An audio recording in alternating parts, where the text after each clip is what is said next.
আলবি একটা অসভ্য ছেলে, আমার মেয়েকে মেরে ফেলছে।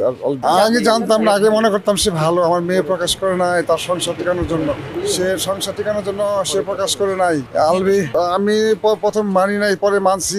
ওর মার কাছে আমি আমার মেয়েকে ভিক্ষা চাইছি যে আলবি, আমার মেয়ে যখন জাহাঙ্গীরনগর বিশ্ববিদ্যালয়ে চান্স পেলো তখন আলবি একটা প্রাইভেট ইউনিভার্সিটিতে ভর্তি। পরে আমি বললাম যে আমার আলবিকে আমার মেয়েকে বিয়ে দিব না।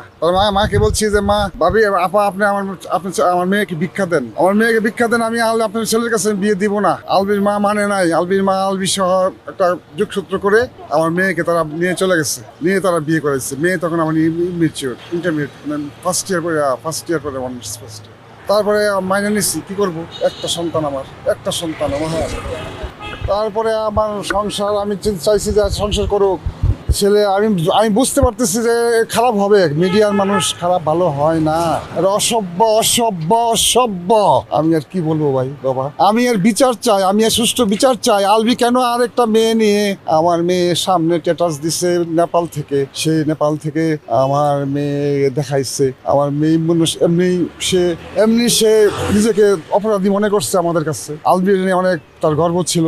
আলবি যদি সে এটা করছে, আলবি এই জন্য আমার মেয়ে খুব দুঃখে, এবং আলবির প্ররোচনায় এবং আলবির মার প্ররোচনায় আমার মেয়ে হয়তো সুইসাইড করছে। আমি আর কি বলবো বাবা, আমি বিচার চাই আপনাদের সবার কাছে। আমার অনুরোধ, আপনাদের মাধ্যমে আমি বিচার চাই, সুষ্ঠু বিচার চাই। যদি সে দোষী হয় তার জন্য শাস্তি হয়। হ্যাঁ, মামলা আমি যদি থানায় করছি, মামলা করছি, প্রসেসে আসছি। হ্যাঁ, আমরা করব। এখন আমি আমার বাড়িতে নিয়ে যাবো, আমার ভালো কথা ময়মনসিংহ, ওখানে তো এখন আমি থানা থেকে সব কাগজপত্র নিয়ে আসছি। এই যে এখন নিয়ে গুছানো করছি, এখন নিয়ে যাবো।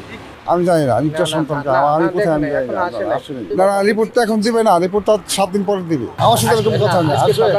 আজকে সকালে ফোন করছিল, আমরা কথাবার্তা বলছি, তো বলছে যে ঠিক আছে নিয়ে আসতেছি, কিন্তু এখনো পর্যন্ত আসে না। আমি জানি না, আমি দিয়েছি। আচ্ছা, আমি থানার থেকে আমি আসছি, আমি থানায় ছিলাম, আমি আসি। আই ডোন্ট নো, আমি জানি না। আলবি ওর ছোট ভাই বলছে যে আজকে আসবে। ওর ছোট ভাই বলছিল, কালকে বলছিল যে টিকিট ব্যবস্থা করতেছে, আজকে আসবে। এটা আমরা জানি যে আজকে আসবে, ওর ছোট ভাইয়ের স্টেটমেন্ট। না, এখন তো আমরা কুইক নিয়ে যাব, আমরা জানি না, কারণ ওরা কেউ এই দিকে আসতেছে না। ছেলেকে নিয়ে আসার কথা, তাও এখনো আসে নাই, তো আমরা এখন বলতে পারছি না। তবে এই যে ঘর, এই মিডিয়ার কিন্তু বড় একটা বদনাম তো এমনি আছে, বদনামটা আরো হবে যদি এর সুষ্ঠু বিচার না হয়। এটুকুই বলা শেষ। আমাদের মনে হয় আমাদের জন্য দোয়া করেন, আমরা যেন সুষ্ঠু বিচার পাই। শুধু আমরা না, এই বিচারের মাধ্যমে যেন একটা দৃষ্টান্তমূলক কিছু ঘটে, যেটা সবার জন্য লেসন হয়ে